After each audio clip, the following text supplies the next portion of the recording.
we know that will be recorded. Okay, great. So I think we have a lot of people now in the room with us. So let's go to our next slide and then I'll start recording. This will be available to you afterward.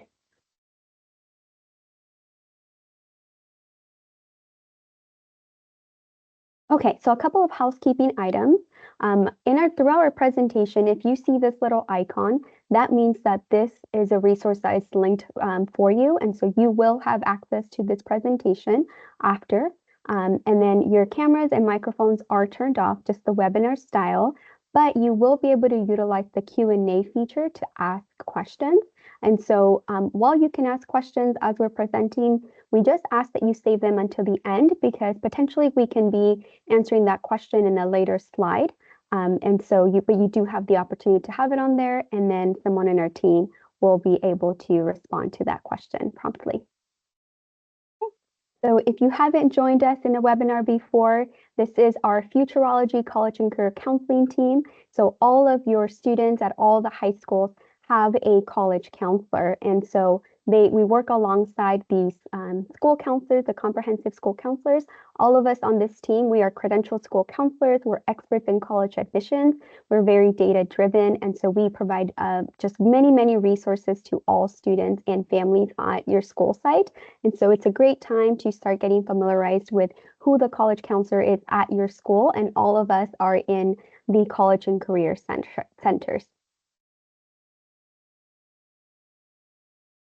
So just a snapshot of what we'll be covering tonight. We have a representative today, our career guidance specialist from Capo Valley, talking about our College and Career Advantage program and our partnership with them with CUSD, some post-secondary options, high school graduation requirements, as well as A through G eligibility. Those words will be very important throughout this presentation.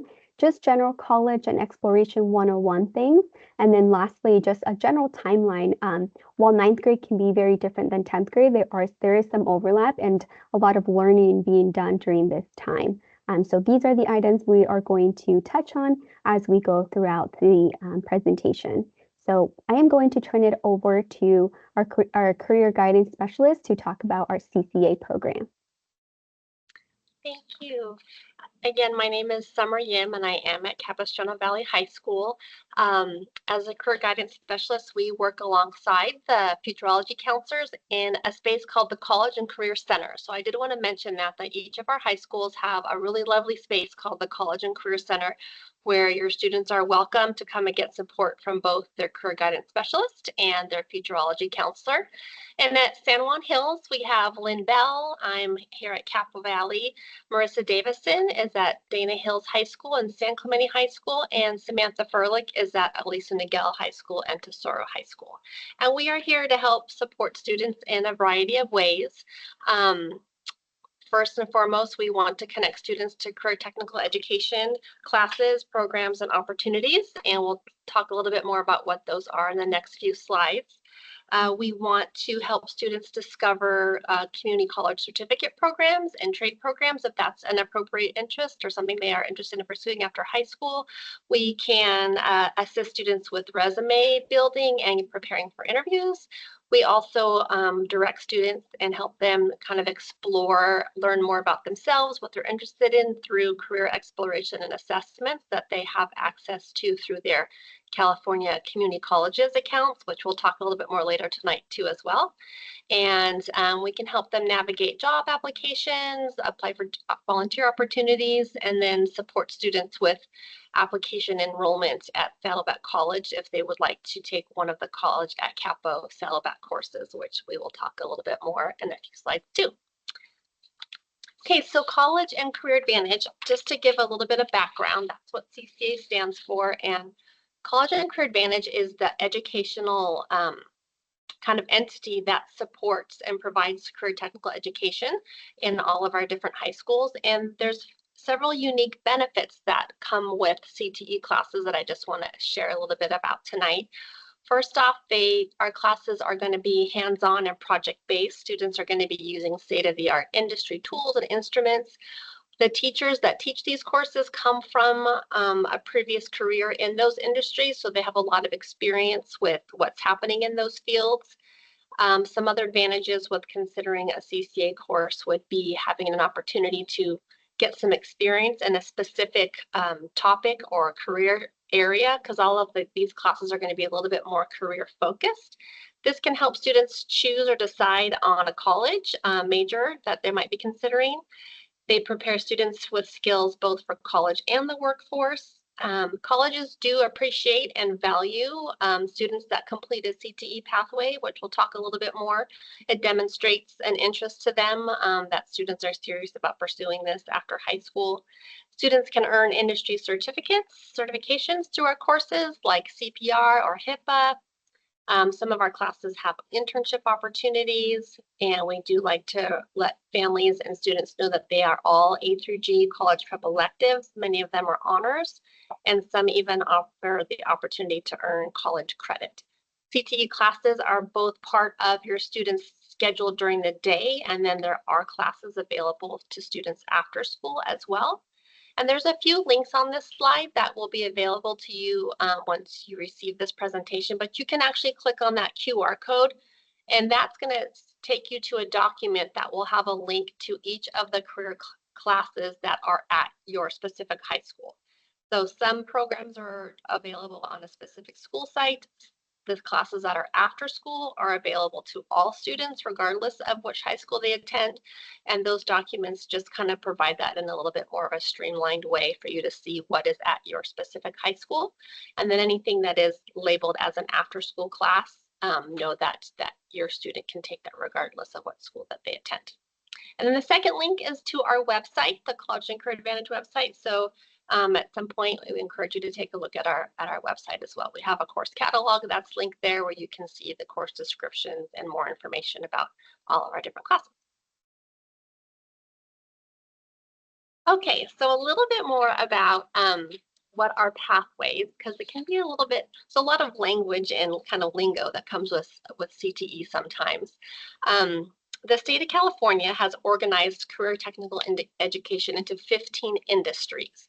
And then within these industries are career pathways, which are specific programs of study. So for example, just to point out a few examples, we have an after-school class called Vet Tech, and this is a 2-year program. There's an intro Vet Tech class and then an advanced Vet Tech class. If students take both classes in order, and earn a grade of C or higher, they will be a pathway completer for animal science. And animal science falls under that agriculture and natural resources industry. So that would be an example of how to complete a pathway after school. Some programs are during the school day, like our culinary programs. Boy, we'd love to have an after-school culinary, but we don't have that right now. But so students at Lisa Nagel, Dana Hills High School, and San Clemente could all be part of the culinary arts pathway, which would fall under hospitality, tourism, and recreation. San Juan Hills has a great building industry and technology academy. So you can see how different sites kind of have different specialties in some ways, and then the after-school classes are open to everyone. Sports medicine at Capo Valley High School, we have both sports medicine and advanced sports medicine, so students would be completing the patient care pathway. And we do like to recognize students that complete a pathway. If they take those classes in order, they're recognized at graduation with an orange cord to wear. There's a designation that goes on their high school transcript, and it is just a great thing that students can also add to resumes or college applications. Lots of information. So again, those links to those flyers will be helpful, as well as just reaching out to your career guidance specialist or checking in at your college and career center. Another program that we wanted to mention tonight is College at Capo, and this is another way that we can support your students. A lot of families are familiar with the idea of taking Saddleback classes at high school, and that's certainly a great option for a lot of students. College at Capo is a little bit different because it's a partnership with Saddleback College where they bring the class to our high school campuses. And so rather than taking it online or going to Saddleback to take a class, students are actually taking a Saddleback course on their high school campus. And we like to remind families that there's no charge for this. Students, of course, as a K-12 student can take classes without any tuition at Saddleback, but these are a little bit different because it also includes your any textbook cost, as well as there's no health fee associated with taking these courses. So just another way we can help you kind of bridge that gap. Students that would like to try something of a particular interest, earn both high school and college credit simultaneously. These are the courses that we had available this spring. Our fall courses will be coming out soon. There is an application process. Students will need to apply to Saddleback, and that's what we're here to help students and families kind of walk through that process. And last but not least, we wanted to make sure that you all knew about the career fair that is coming up. This will be our second year. Last year we had, as our first year, it was a great event. It's going to be held again at San Juan Hills High School. Registration is open. We have about 70 different businesses and organizations that will be there. And similar to the college fair, it's an opportunity for students to walk around, talk with different professionals, get ideas about different careers and pathways, learn about potential job openings, and also meet with different educational programs. So it was great event, great fun. I encourage you all to come and register for that event coming up. And that is it for me. So I'm going to hand it back over to Futurology, and just thank you again for your time tonight. Thank you so much. And so with that in mind, our Career Technical Education Program, CCA, right, we think about all the opportunities that can be open for students and then really just a way for them to develop their skills, kind of dive deeper into their interests and see if this is potentially the field for them. And so there are so many options after high school that students can explore. So we wanted to provide just a visual of what that would look like. So more traditionally, I think students are familiar with the four-year college path or the two-year college path. After graduating high school, some students will choose to go to a four-year university or college where they can earn their bachelor's degree and then right after that start working in their career or then pursue go into grad school or pursue a PhD program. Then with our two right after high school, go to a community college like our local one being Saddleback Community College, earn their associate's degree, and then they can start working. We know that not all careers require a four-year bachelor's degree, and so this is a great option if we know that career requires only the associate's degree and have that training those 2 or 2.5 years. But then if the career requires more education or the student just wants to continue to pursue more, with a bachelor's, the two-year option is a wonderful option because then you have the transfer pathway within that. After getting the associate's degree, the student can then choose to transfer to a four-year and then follow a similar path to the students that attended a four-year right after high school. And then our other options, which are also really wonderful, are our tech or vocational programs. Some careers don't require a 2 or 4-year degree. We're thinking something like maybe radiology or some nursing schools. Where students can begin to get hands-on training right after high school and then quickly right after dive into their career. And then we have the military option. The military offers a lot of career pathways where students can get trained while serving in the military. And so that is another wonderful option that can really open up doors for students. And then students can also then go back to pursue a more formal degree where they can go back to a two-year college and then transfer if they started in the military with a lot of benefits as well. So this is just a visual of what your student, if there's students in the room, what could potentially happen after high school. So we're going to move over to our high school graduation requirements. So given that this is this webinar is geared for our 9th and 10th grade families, we want to get familiar with the language that your students are hearing here on campus with their school counselors, teachers, and staff. And so when we look at high school graduation requirements, we're looking at the different subject areas and the credits that students need to earn in order to receive a diploma from CUSD. So regardless of what high school your student is attending, they must meet these requirements. And it's important to note that they need to receive a D or better in all courses in order for that credit to count. And so because we have different levels of just background and knowledge, the way we read this is for every student attending CUSD, they need to have 3 years of a social science. And so at the end of the first semester, that fall semester, that student will earn 5 credits if they received a D or better in that subject, and then 5 credits in the spring semester. So after every year, the student receives 10 credits. So at the end of the year, students will receive 10 credits. And so because it's 10 credits per course, then we know that social science is equivalent to 3 years.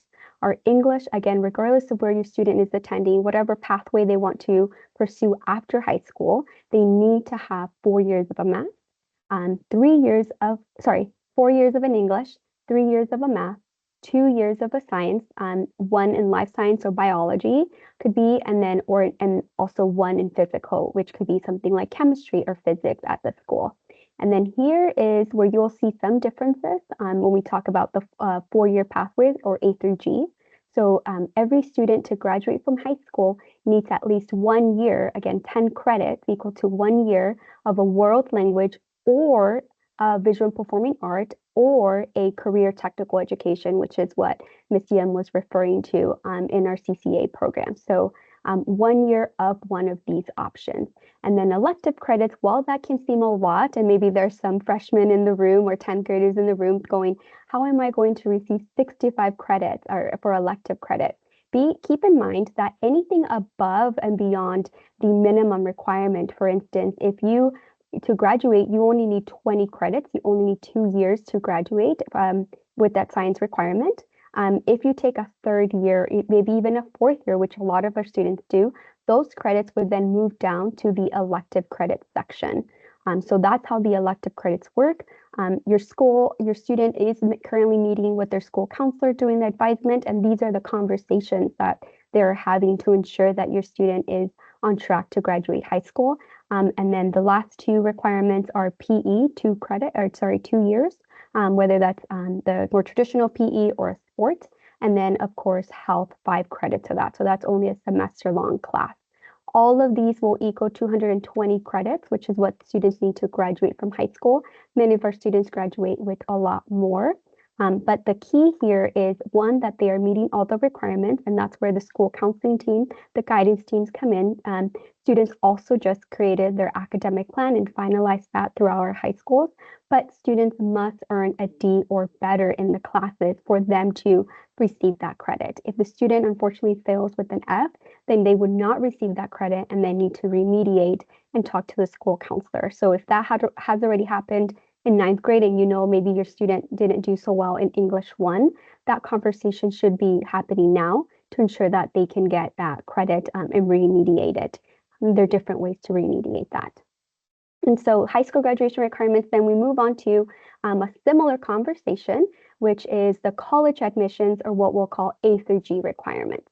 So this is an important piece as we think about that pathway your student might be considering, and you as a family, what might be best for your student. So it's very similar to what our high school graduation requirements are, but there are some slight differences and there can be big changes for students. So for instance, you see that for when we say A through G requirements, we're really just giving a letter to the subject instead of always saying your history, English, math, and so on. We just say A through G and then attach a letter to that section or that subject. And these are the minimum classes required to apply to our California public system, our UCs, University of California, or California State Universities. So for short, we like to say UC or CSU because they're too long. And then keep in mind that our private and out-of-state schools have requirements that can vary, but some of them align. A lot of them will align with these A through G requirements. And so school counselors all over our high schools will be talking to students about this, like you would be A through G eligible is probably what your student will be hearing. And so you can see that there's an overlap. For instance, to graduate from CUSD, the student must take 4 years of an English. And that's also the case for A through G requirements. So by default, by just graduating high school or having that requirement out of the way here in their high school, they are eligible in that English category. Then you notice that for the history and social science, it was a 3-year requirement to graduate from high school because CUSD loves to set up our students for success. So we ensure that they have 3 years to graduate high school, but really only 2 years required for that A through G requirement. And so same thing with math, we have 3-year requirement. But really, if you're looking at competitive schools, and so some of us have heard of big names in the UC world, so like UCLA, UC San Diego, UC Berkeley, right? Really, 4 years is the recommendation. And so that would go into that elective credit if the student has already fulfilled their math credit with 3 years, but they want to be competitive, then it's advised that the student takes that 4 years of a math, and then that goes, that 4th year becomes their elective credit to ensure they meet that 65 credits of elective. And then also for lab science, we know 2 years, 1 year biological, and then 1 year physical stays the same. But for UCs, really recommend that 3rd year. And here's where the distinction comes in when we talk about our high school graduation requirements versus A through G. So we talked about for high school, you need either a world language or foreign language, or a CTE course, or a visual and performing art. For A through G, it's important to note that the student must take 2 years of the same language to be on track with A through G, and 1 year of a visual and performing art. So that's one of the biggest distinctions, where our students, we want to make that clear to them that early on as a 9th grader or a 10th grader, you can get your language requirement out of the way if you are thinking about attending a 4-year, because then you stay on track to then take that UC recommended years of 3 years of that world language. So something to keep in mind, your student will be hearing this information multiple times throughout the year through advisement, through different events that we host, but we also want families to become familiar with the language. And the key here, unlike the high school graduation requirements, they need to receive a C or better, not a D. So D is for high school graduation, and then C's or better for A through G to be college eligible, or what we would say 4-year bound. Again, we use different terminology, and so we kind of use a lot of that to make sure students understand if they're college bound, 4-year, A through G kind of all means the same thing. And then, of course, 1 year college preparatory, which most students would have no problems fulfilling that. It's always recommended if the student wants to be more competitive or highly selective colleges that they take beyond the minimum. And so you see some of the recommendations. And so if you have a student who is thinking about private out of state, or you as a family all attend an out of state college, we would check what those requirements are to ensure the student is on track for that to be eligible for that potential university. But again, they align really well with A through G requirements. So with the GPA and college admissions, we're going to talk about shortly a sample transcript. As students are meeting with their school counselors, you probably received something home that said they're doing their academic plan, choosing classes. It's important to know how colleges are reviewing and giving their grade point average requirements. So for instance, for UC, CSU schools, again, public school systems here in California, they are looking at 10th and 11th grade only A through G courses, which is why you'll notice on your student's transcript as they continue 11th and 12th grade year, it will look differently. So for a UC, for a student to be eligible for a UC, they need a minimum of a 3.0 weighted GPA. And then for a CSU, they need that minimum of a 2.5. Of course, there's some exceptions that we could talk one-on-one with your college counselor.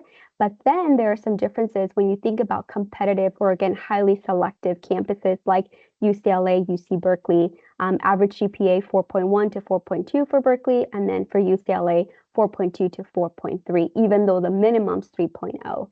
And so that's where those differences start to happen. And that's why we want to highlight those now early on in your student's career to keep in mind for kind of the long term, or as they continue to plan for their next year courses, and see what makes sense to the student with the potential path they choose to choose. We want all options to be open now and not be on track potentially for that university come senior year.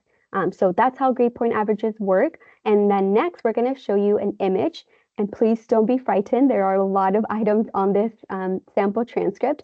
But if you have a student who's a freshman, it won't be that detailed because they only have 1 semester so far. And then if you have a sophomore, then you'll see that they already have 3 semesters down in their transcript. So the transcript was what tells us the semester, the final grades for each semester. And we want to highlight, going back to the A through G and college admission conversation, is the P that you'll see next to some courses. So while the student in this example received an A in volleyball, that's not an A through G academic class, but that fulfilled the student's PE requirement for Tesoro High School, right? And would fulfill for all of our high schools. But if it has a P, just saying that it's a college preparatory class, then that is considered into that academic GPA, which you'll see here at the bottom, and why there are so many different GPAs laid out. And then you'll see that they'll have a section on the left with weighted versus a non-weighted GPA. And so that takes into consideration your honors and AP classes with that extra GPA boost that comes from taking those rigorous courses. And so again, nothing to worry about. We just wanted to showcase where you'll see and find if that class is college prep. Again, we have all of our high schools have college preparatory classes. And then on top of that, if the student received a grade in their AP class, which was an A, they will get that extra GPA boost. So that's how you start to understand where the GPA comes from. And then knowing that some colleges use the weighted GPA, some colleges will look at the unweighted. And then again, highlighting that Cal State's UCs will look at a 10th and 11th grade weighted A through G GPA. And then on the right here, you'll see where the credit summary to see if your student is on track to graduate high school. So that's the first most important thing is your student on track to graduate high school? And then along with that conversation is, are they on track with their A through G requirements? Okay. And so as we're thinking about four-year schools and potentially a student wants to go out of state or thinking school here in California, there's a lot of questions, and you probably have a question yourself in the last 2 years, 3 years about testing and SAT. And so before, just a few years ago, we couldn't talk about college admissions without talking about the SAT or ACT. But things have changed and trends have definitely changed over the years. So standardized test scores requirements have decreased over the last 4 or 5 years. And so overall, public and private institutions saw a decrease in students even submitting a score. And we have seen that at the school sites of less students registering to take the SAT or ACT exam. And so as you're looking at different colleges and begin to have that conversation with your students, when it says test required, if you look up their college, you'll see there's the school's policy on that. You'll see if it's test required, then that means the student must submit a score to the college when they're applying to it, and that score will be utilized for evaluation. For instance, we know that the University of Tennessee, Knoxville requires an SAT score as part of the evaluation process in the admission process. If it says test optional, then we know that it's considered if it's submitted, but it's not required. And then test blind, test free scores are not considered at all. And so this really would be for our UCs, Cal States. They do not require the SAT in admission read or ACT, and admissions readers do not have access to see this in the admissions review process. So really the question is, well, should my student take the test? I have a sophomore at home, and then junior year we talked about classes and how to prepare for that. Should they be taking the SAT or should they not? It really depends on the overall goal and where the student is looking to apply. And also thinking about that the SAT, ACT score can be utilized for some merit-based scholarships. So really, it comes down to a personal decision and the overall goal for that student and family. And then if we're thinking about, should I take the SAT or ACT, the truth is that colleges have no preference. We know that they will value both, and if they require, they will take either one.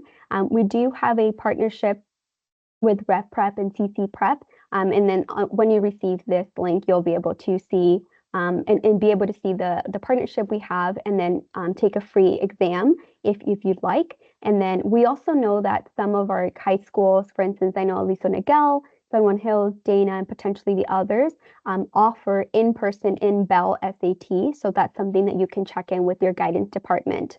And then the last point on that with SAT, if you're not sure whether that potential college requires the exam, you can go to this website called fairtest.org and view if the college is requiring if it's test optional, test blind. And again, a simple Google search and looking up the policy for that potential college will give you an answer as to where the university stands for testing. So testing timeline, we do encourage all students to have completed Algebra 2 before they take the SAT or ACT exam. They learn a lot of skills, Algebra 1, Geometry, Algebra 2, to be best prepared for these exams, given that it takes a lot of work. It could be a time that students are spending, they're balancing their schoolwork while also getting ready to take the exam. So really having that Algebra 2 knowledge is going to come in handy when they take the official test, but they can take a practice test even if they haven't completed Algebra 2. So for sophomore year, we suggest to avoid the April, May if you have a lot of AP classes, right?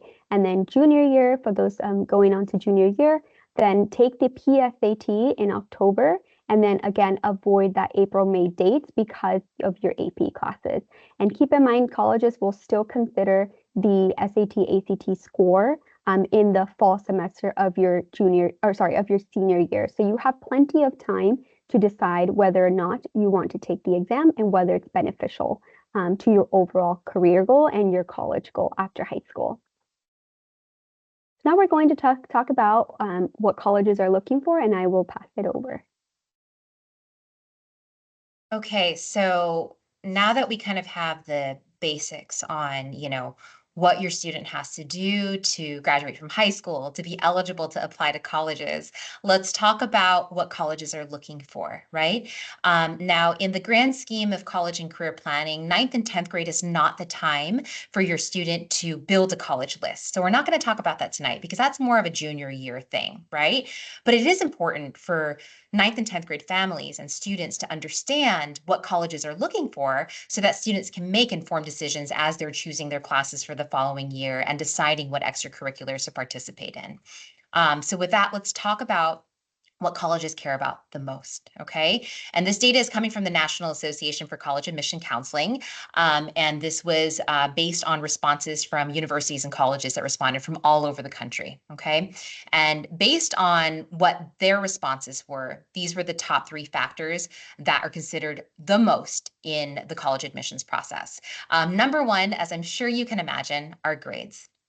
Now, Ms. Luna just spent a lot of time talking about GPAs and pushing ourselves and taking AP honors where we feel strong and capable, right? And it does matter.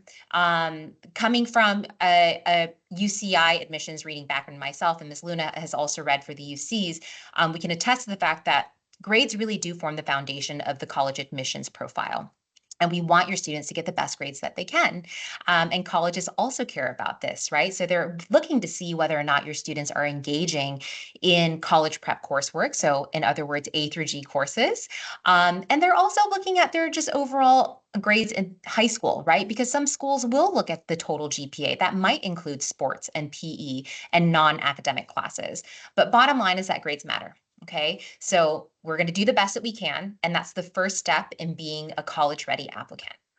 So number 2, and I always say this, I would say tied for first place in my experience, is rigor. So what we mean by this is that colleges care about the level of academic engagement and that your students are participating in high school. Are they challenging themselves academically? Are they taking AP honors coursework where, again, they have a curiosity or where they feel academically strong?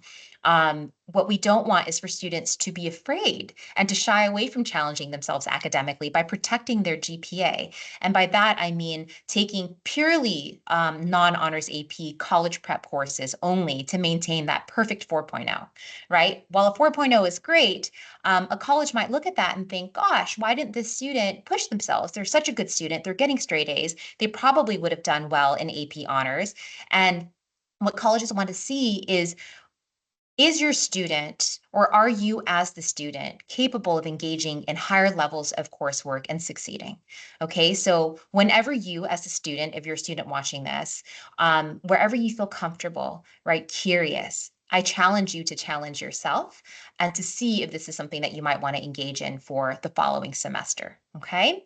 And then finally, for third place, and this has changed over the last few years, but in third place, per the most recent results, is character. So you can think of this as everything else. You can think of this as all the other things that make up your application, right? So beyond the academics, what kind of person are you? Are you engaging in coursework that is preparing you for your intended major? More on this to come, okay? This will come across in your personal statements. This will come across in the letters of recommendation that teachers might write for you if you're applying to a school that requires a letter of recommendation. It's going to come through in the things that you decide to spend your time on outside of school, because it will show what kind of person you are. It will show the values that you have, the interests that you have, right? And all of this can kind of amount to what we would consider a love of learning. And I'll speak more to this in a little bit, okay? But that was what colleges care about: grades and character, right? What are you doing outside of school? So now let's transition over to how colleges are going to evaluate you as a potential applicant. There are two primary ways that colleges will evaluate you, okay? So the first method is simple. It's called an academic index or eligibility index approach. And this approach focuses, as you can imagine, primarily on academics. It's a numbers game for these schools. Think about schools that are really large, like public universities like the Cal States, for example, or other out-of-state public universities. They're getting high volumes of applications, and they need to find a way to identify students that would be a good fit academically, right? And so they use this eligibility index to determine a student's potential ability to succeed in the program by looking at GPA, course sequence, course rigor, and sometimes standardized test scores, including AP exams as well. So these schools care about your academic performance. Can you do well at the college level? And how is that evidenced by your high school academic record? Okay, and again, like I said, the Cal States are a perfect example of this. They are looking at your GPA, they're looking at how many A through G courses you have taken throughout high school, how many of those are honors AP, right? And if you're reporting AP scores, what did you get on those AP exams? And those are the things that will factor into their decision for you. That's it. Now, the other method of evaluation then is going to be holistic review. And holistic review, as you can imagine from the word holistic, is going to look at a student from a 360-degree perspective. Okay, so not only are they looking at grades, and as we saw earlier, grades are the most important thing, right? Not only are they looking at that, they're also looking at everything else: extracurriculars, college essays, letters of rec, perhaps even an interview with an alumni if they have something like that, right? Chapman offers interviews, USC offers interviews, Stanford offers interviews. So depending on the school, you might even engage in something like that. But the holistic review process wants to understand your student inside the classroom and outside of the classroom, right? Who are you as an academic person, and who are you as a contributor to your community? What are you doing outside of school? How are you preparing for this intended major that you put on your application, right? They want to know more about you. They want to make sure that you're a good fit. I've spoken to many college reps. They always say that they just want to make sure that they like the student, right? Is the student likable? Is this somebody that's going to blend well into our campus and contribute to our campus? And all of this amounts to what I was mentioning earlier, which is love of learning, okay? And this is a phrase that gets tossed around a lot in the kind of highly selective college pools, Ivy Leagues, right? Highly selective schools. They always look for students that demonstrate what they would call a love of learning. So what does this mean? A love of learning can be thought of as everything other than your grades, right? You take your classes, you get your grades, that's fine. A love of learning is demonstrated by everything else that you do to chase those intellectual curiosities, right? To grow yourself as a learner. This can be manifested again in your extracurriculars. It can be demonstrated in the hobbies that you have. And I always tell students this: you don't have to launch a satellite into space. You don't have to patent an invention. You don't have to intern for Congress, right? It could be something so simple. It could be that you have this passion for crocheting and you taught yourself how to crochet and you began making items that you then gave to friends, gifted to family members, or even sold, right? Or maybe sold and contributed the proceeds to a charity of your choice.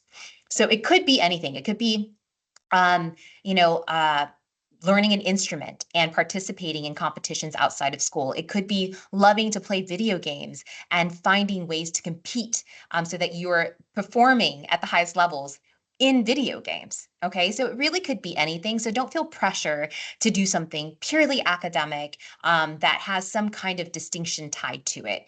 It's just, what are you doing with the things that you love?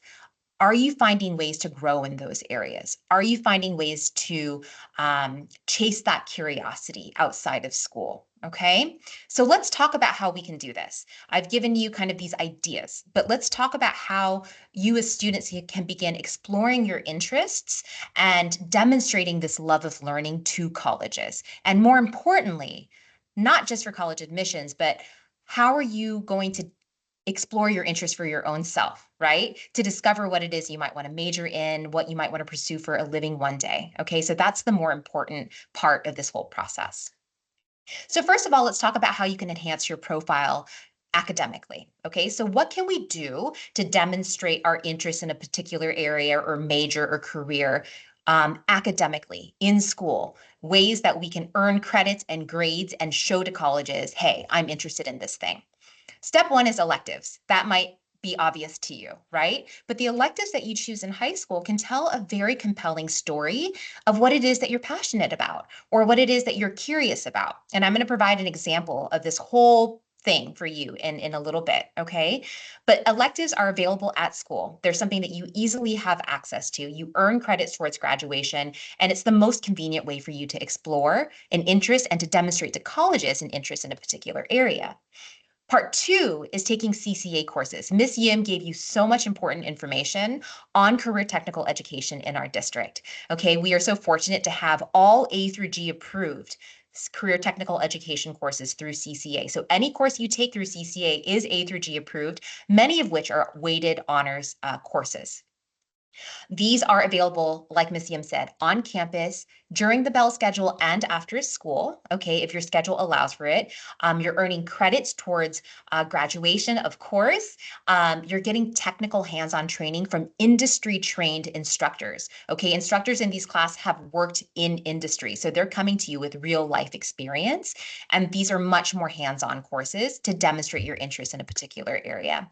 And then finally, taking a community college course is going to be a phenomenal way for you to demonstrate to colleges not only an academic curiosity, but also a level of academic rigor, right? Not only are you saying, hey, I'm interested in political science, so I'm going to take Intro to Poli-Sci at Saddleback this summer, but also it's a college level course. So what this means is that for the UCs and Cal States, your GPA will be weighted, right? That grade that you get will get that bonus honors weighted point when they're calculating your GPA for you if you're taking it between 10th and 11th grade.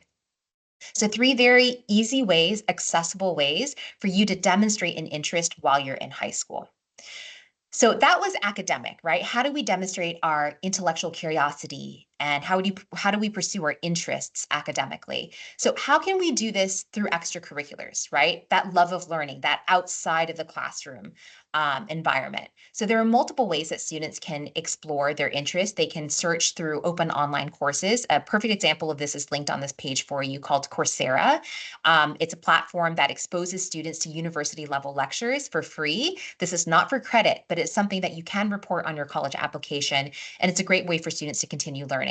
As is YouTube, right? YouTube and podcasts are a great way for students to self-teach and to learn new skills. I have students referring to YouTube all the time to learn new skills, to learn coding, different coding skills or programming languages, to learn different programs if they're interested in things like mechanical engineering, right? SolidWorks, for example. So this is a great way for students to learn and have something to speak to as they're writing their personal statements for college. Of course, there are summer programs, and we link here to a summer enrichment opportunities page that Futurology has put together for you where you can search summer programs. And Ms. Luna will speak more to this at the end. And then, of course, volunteering is a great way to demonstrate an interest. But my only caveat to you is that if you are going to volunteer, do it because it aligns with something that you're interested in and stick to it. Okay, a one-day beach cleanup is not going to be as impactful as volunteering for something across time, multiple years if possible, even if it's only 1 hour a month, right? Showing that consistency is showing dedication and commitment to a cause that is important to you. My second warning to you is only do something that you want to do. Don't do something for the sake of doing it, okay? It's such a waste of your time, right? Your time is precious, so think of the things that you're interested in and find ways to engage in those areas. We link here to some volunteering websites that you can check out to source out volunteering opportunities. Opti specifically has online internships available for students, especially in the area of tech and business.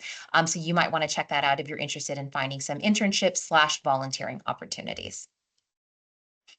So I wanted to provide this example to you. I want to put it all together, right? So I recommended all of these different things to enhance your profile as a student. So this is an example. All right. And this is an example for a student that is interested in health sciences. I meet a lot of students who want to become doctors, nurses, nurse practitioners, et cetera. So I put this together so that you have a sense of what you can do to really demonstrate this interest in health sciences and to construct a story of this interest over time so that by the time you apply to colleges, the colleges can see this genuine curiosity and material results from your research, right? We start with electives. So let's say the student is interested in health sciences. They're taking sports medicine, biotech, and AP Psych as their electives throughout high school, right? Because those align with the health sciences in some way. Across high school, they're considering CCA courses like medical core, and then following that up the next year with medical hospital careers, which would give them an internship, right? Or they could take the EMT course if they're going to be 18 by the end of that course. So that's usually senior year. Or they could take pharmacy clerk and pharmacy tech, two separate courses that would take 2 years to complete. Or you could take them independently of each other. You could do surgical tech, you could do medical assisting. I just wanted to provide examples of what this could look like in all of these different areas for somebody interested in health sciences, okay? And again, this isn't done in the course of a year. This is something that students can kind of pull from, right, to complete over the course of their high school career. Moving on to community college courses, as we discussed earlier, a great free way for students to earn college credit, demonstrate rigor. And these are some courses that would be great for a health sciences student: nutrition, intro to psych, human biology. I would only recommend bio courses if you've taken AP Bio at the high school level. Otherwise, it might be challenging for you. Or something like intro to kinesiology, right? And some of these courses, you could take one every summer between grade levels to demonstrate this interest. And then finally, with extracurriculars, for somebody like this, we're looking at maybe a UCI School of Medicine summer program. We're looking at joining HOSA if your school has this, and this is an organization where students who are interested in career and healthcare pathways can compete, right, at the national level and to join a group of like-minded students, or they can volunteer at Mission Hospital, right? So again, I wanted to give you an example of how this all comes together and how you can tell the story of an interest and how you can personally explore your interests by taking electives, by taking CCA courses, by taking community college classes, and pursuing extracurriculars that align with your interests. Okay, so just an example for you. Obviously, this is very specific. If you ever want recommendations, see your Futurology counselor so that you can get more recommendations specifically to your personal interests. So let's talk about your college and career success timeline, okay, and what this looks like. Now, as I mentioned earlier, 9th and 10th grade really is a self and career exploration time. College list building, right? Picking colleges comes towards the end. That's coming in during junior year. But as 9th and 10th graders right now, your job is self-exploration, career exploration, major exploration. So we'll talk about the tools that you can utilize to do this, but you can see that this happens on a spectrum. But right now, your concern should not be, I need to pick colleges like immediately, I have to have a list. No, your job is to focus in on yourself and start assessing what you're curious about and finding ways to explore that more. So for my 9th graders, this is what we should be focusing on. First and foremost, you need to understand A through G. Miss Luna did an excellent job of explaining that to you earlier. And you should have an idea of college admissions, which we just went over. That's all. Just have an idea. Just know what they're looking for so that you can be as competitive as you want to be. Okay, after that, it's 4-year planning. It's trying to map out what the next 4 years are going to look like. That's what your academic plan is for, right? That's what you're working with your counselors on. From there, we're looking at developing your study skills to make sure we're developing study habits to get good grades, to maintain those habits going into 10th, 11th, and 12th grade.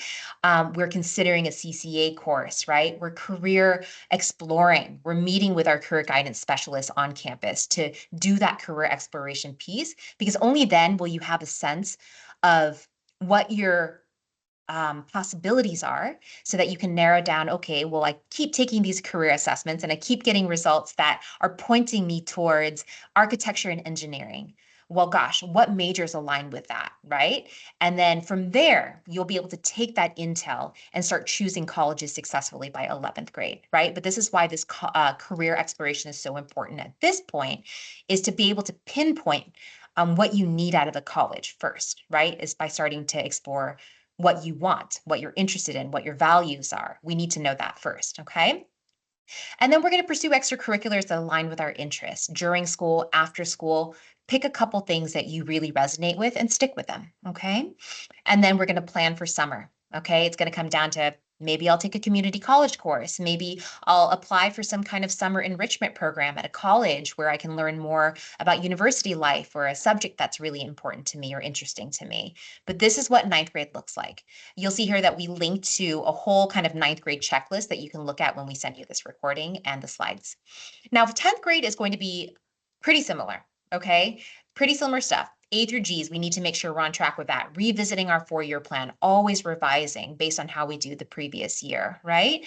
Considering completing a CCA pathway, like Ms. Yim mentioned earlier. For example, medical core leads right into medical hospital careers, and then you would be a pathway completer in that medical pathway, and you could get a cord for graduation and demonstrate to colleges that you've really, you dove into this area of interest.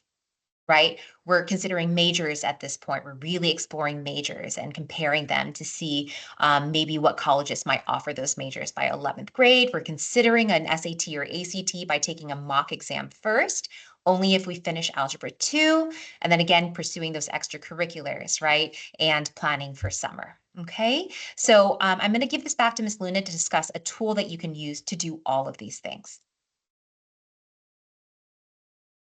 Thank you so much. So we are coming to an end, but we'd want you to stick around for this piece, because this is really where all the things that we mentioned, how colleges are evaluating students, the things to prepare for, it all comes down to this one of the ways students can be successful in just being more intentional and planning for that post-secondary goal is utilizing California colleges.edu. So this is the platform that all CUSD, all of our high schools are using as a college and career planning tool to organize the students' goals.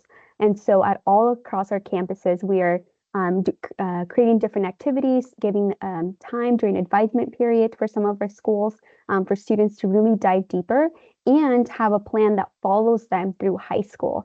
And so I'm going to share my screen so that you as the parent and you as the student, if there's students in here, is to see what does that look like. And so all students have access to this via their Clever app. Students are able to log in and on college readiness, and then click on California colleges with this icon here. So when the student logs into their account, you'll see a couple of features. And so this is important as we're thinking about how to prepare for that UC goal or that out-of-state goal or private school, right? Students will look at their academic planner. It takes all this information from Aries, which your student also has access to, and you as the parent, they'll see their GPA. And then what's really nice is they get to see if they are eligible for a California State University, for a UC application or UC eligibility as well. And then looking over some community colleges that students can potentially go to after high school as well. So that's one piece of it. But for 9th and 10th grade, what we want to highlight is this career tab. Again, students logs in and there are so many things that the student can do. One of the ones, for instance, as a 10th grader here at the One Hills, during your advisement period, all 10th graders will be completing a career assessment. And I know at the other high schools, they have different workshops during the school day for students to sign up and ensure that they can do this activity. The career guidance specialists out of the schools are also diving in deeper with this at different classroom lessons. So what's really neat with the interest profile is the career assessment. The student will be able to answer questions like, do you like building kitchen cabinets? Do you want to create a new medicine, and so on. And so after they complete this survey, really this questionnaire, it will give them a lot of information. And so that's where our team, College and Career staff team, come together to really support the student and see what are the results that you have, and then seeing the careers that match with that student. So again, 9th and 10th grade, it's important to be having this conversation now and utilizing this platform to start organizing your goals. And so you will see here, it can be a lot at first. And so we just break it down. We complete the career assessment exam. Sorry, it's not an exam, not to freak you out. It's actually just a survey answering questions. And then you start to see, okay, well, I received, these are like, for instance, biological technicians. That was one of the careers that matched with my interest. And this is the feature that I like to highlight. It's really like a day in the life of someone in this field. And it tells you work activities, the knowledge you'll have, skills, and then it connects to potential programs and majors, and then make that connection. Like this piece will really, you'll be doing this junior year, as we talked about earlier, where you're not building a college list, you don't have to research all the colleges. It's really looking at careers and taking on different career interest surveys so that you have an idea. Maybe you're not sure what your personality is like or what skills I have or can improve on. So it has all this available to students at all times. So we want to highlight, because as we continue to utilize this platform during the school day, and then really through presentations, and then during our meetings with our families as well, you have access to this, which is just beyond our dreams or what we could imagine in the college counseling world, that the students really a collaboration and how students can be more successful and set themselves up to see, well, in 9th grade, this is what I scored. In 10th grade, these are the careers that I received. And then now in junior year, I'm going to build my college list to ensure that it matches with those careers and majors that I had from 10th grade. And then senior year, believe it or not, will come quickly, is when you are actually applying to the colleges. So it's this timeline to just help you organize, help you be more prepared, and also help you as the parent have a say and have an insight into what your student is getting here at our high schools. Okay, so that is californiacolleges.edu. Again, a great platform for all of our students. And so to wrap things up, we wanted to highlight the platform, but then we also wanted to say that you are not alone in this planning. Maybe this is your first student going through the process, maybe this is your 5th student, but things change, colleges change, college admission trends change, as we talked about earlier. So we are here for you. We are a team. Their school counselors are on site to support students. Again, through advisement, they're helping them choose their classes, communicating with parents if there are any needs. Our career guidance specialists really specialize in that CTE world, pathway completers, career assessment, resume building, and then your teachers, of course, because they're the ones that have experience in the biology world, they have experience in the math world, or really just if they are a teacher, what path did they take, right? So they can speak for students and see how can I help you, but really it's asking the questions. There are experts in their fields as well. And then there's us, of course, your Futureology college counselors, to support with more specific questions as you continue to build that career interest, and then continue to explore majors, and then eventually build your college list. So we host a lot of group workshop events, this being one of them, our webinars, and then that one-on-one appointment. If you come junior year, you've done all the things and you're ready to apply, or you're ready to really see, is this a good match for me? That's where we can have that conversation. And as a 10th grader, we can have that conversation as well as to what are the interests so far, maybe a class that you really thrive in. Well, let's explore more in that. So we are here for you and all of our staff. And so to end, we want to end with the resource page. Again, everything will be available to you after this presentation. We also have YouTube videos that are uploaded for all the webinars from past years, the resource library, and then the summer enrichment program. This is being updated pretty regularly, monthly, I would say. So if you are not sure what else I can do, how to enhance my academic profile that we talked about, this is one of the ways. CCA classes, all the things that were already discussed, but this is found on our CUSD-Futureology website. And you can filter. What's really neat is you can filter by program. So if you're thinking about the business world, STEM, or the arts, we'll provide you with that program, the location, the date, and then description, and then whether there's a cost attached to that. Okay, so we value your time. We thank you for being with us tonight. So we will stick around for any questions in the next minutes, but really utilizing. Thank you for those of you that have utilized the Q&A on here.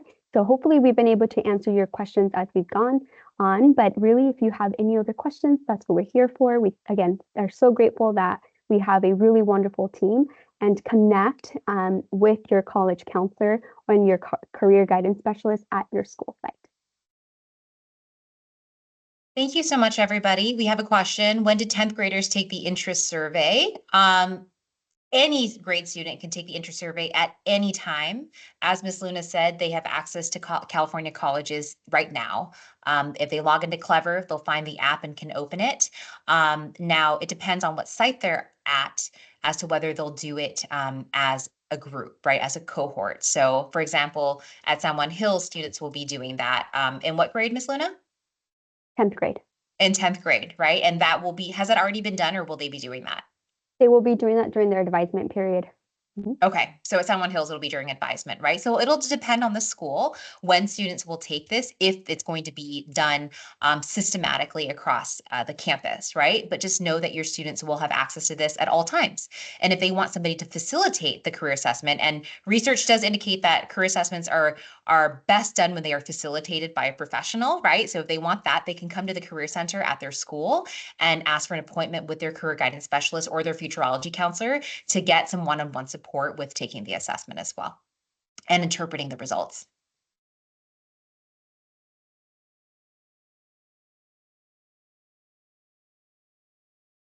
So question about college applications, is the GPA calculated at the end of 11th and not 12th grade? Yeah, so students are applying to colleges during their fall semester. Most students will be applying to colleges the fall semester, definitely for Cal State's UCs. So that 10th and 11th grade grades are very important because by then students have already done everything they can, so to speak. Now the quality of senior year is still really valuable, but in terms of GPA, they will be able to report what their GPA is up until that point. And then it kind of gets different if the college has a deadline in the spring semester, then they have the option to update the courses from the fall semester. But for the most part, that GPA has already been calculated based on the classes that the student includes on there. The other question was, you shared that the holistic part of the college evaluations process has changed recently. Could you expand on that? So I think you might have been referring to when I was talking about the top 3 factors that colleges care about, and I said how it had changed because third place was character, right? Prior to the pandemic and schools eliminating widely, not across the board, but testing requirements, it used to be that test scores were third place. So it used to be grades, rigor, test scores, literally, right? But that has since changed, and that is evidenced by the recent results from the National Association for College Admission Counseling, and testing is now no longer in the top 3 as far as what is considered by colleges to determine students' eligibility and competitiveness for admission, right? So that was the switch, was character became more important and test scores became less important.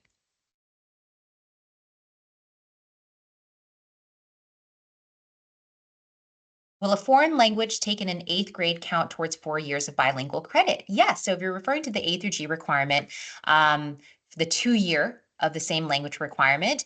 If the student took a foreign language or world language between 7th and 8th grade, that could count towards their A through G requirement for language other than English. So it would have to be 7th grade or beyond for it to count.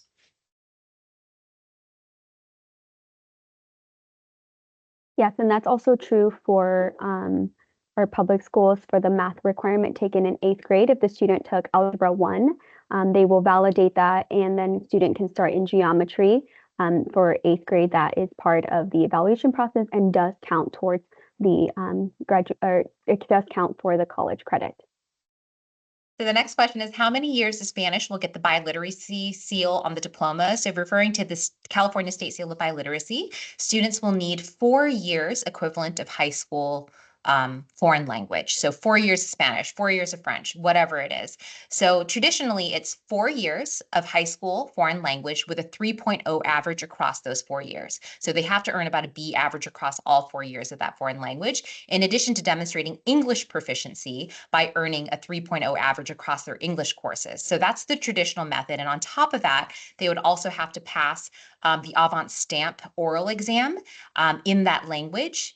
And they would have to score intermediate, mid, or higher is the score, right? So it's usually not a big deal for our students. They usually do pretty well on that. There are other ways to get the State Seal of Biliteracy.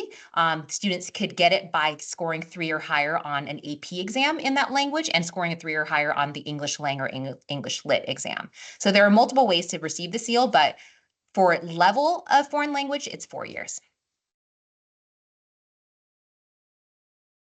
UC schools only count 8 semesters of AP courses in GPA. Yeah, so they do utilize something like a capped weighted GPA. So even if the student took, I don't know, something wild like 20 classes, they will cap it at 8 just to ensure they're evaluating everyone at the same level. And also keeping in mind that not all high schools offer 20 plus AP classes. So that's another factor, like the local context is important as well in the UC evaluation. But this is not to say that you should cap yourself at 8 semesters of Absolutely. AP courses, right? So continue on with the rigor, because low key, while the UC say they cap at 8 semesters, they see the uncapped GPA as well. Okay. So just keep that in mind. They're technically, officially, yes, they cap at 8 semesters of AP honors credit for the GPA calculation, but they see the uncapped sometimes as well. All right. And that also goes to say, as mentioned, we both have been UC admissions readers. We do get to see all the AP classes the student has taken.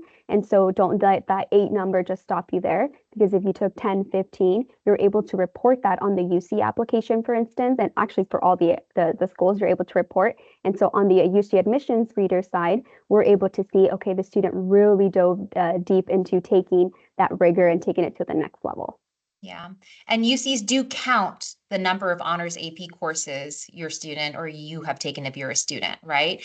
And they count the number of courses, A through G, honors AP courses you've taken. You're compared to your peers and how many they've taken. They know how many honors AP courses are offered at your school. And then you're also compared to the general pool that's applying to that campus as well. So challenge yourself. Don't go crazy and just take a million APs and stress yourself out, but challenge yourself. That's all, okay? Where you feel comfortable. So we learned that AP classes carry a weight in the GPA. What about honors classes? Honors classes do as well. So honors classes do receive that extra weight, but be a little careful for the UCs and Cal States, okay? Generally, yes, our honors courses receive an extra weight, but there are a handful of courses that might not. For example, well, English Honors 1 wouldn't count because it was done in 9th grade, right? And they only count 10th and 11th grade for honors credit. But usually, yes, honors classes have the honors weight in addition to AP classes as well.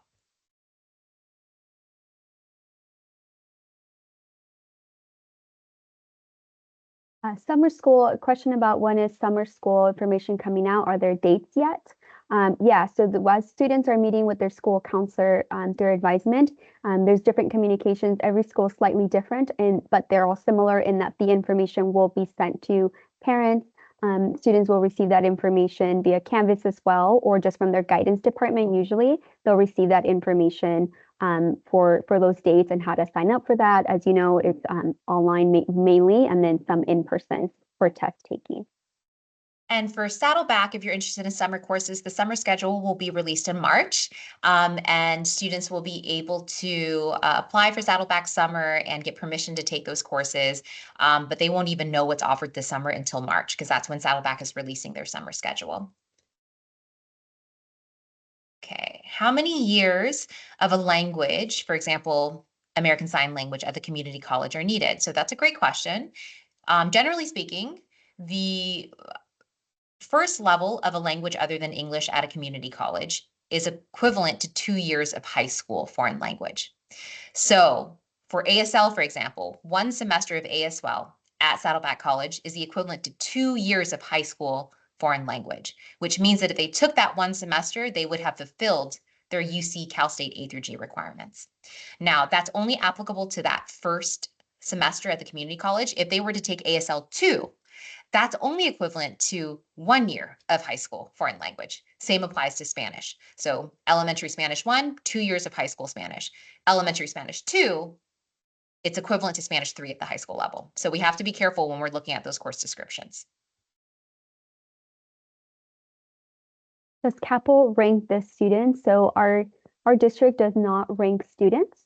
That is across all of our high schools. And so keep in mind that as colleges are evaluating, they will ask the question if your school ranks, yes or no. And so if we don't rank, then the colleges cannot use that against the student because the district does not rank the students anymore. And so that's an important piece that the universities will also know. Yeah, and I've spoken to so many college reps and have asked them about this, and they don't care. You know, if we don't rank, then it's not a thing. Then it's just not something that they look at. Okay, so don't worry about that. Are all college courses weighted regardless of what type? That's a really good question as well. This is a technical question, technical answer.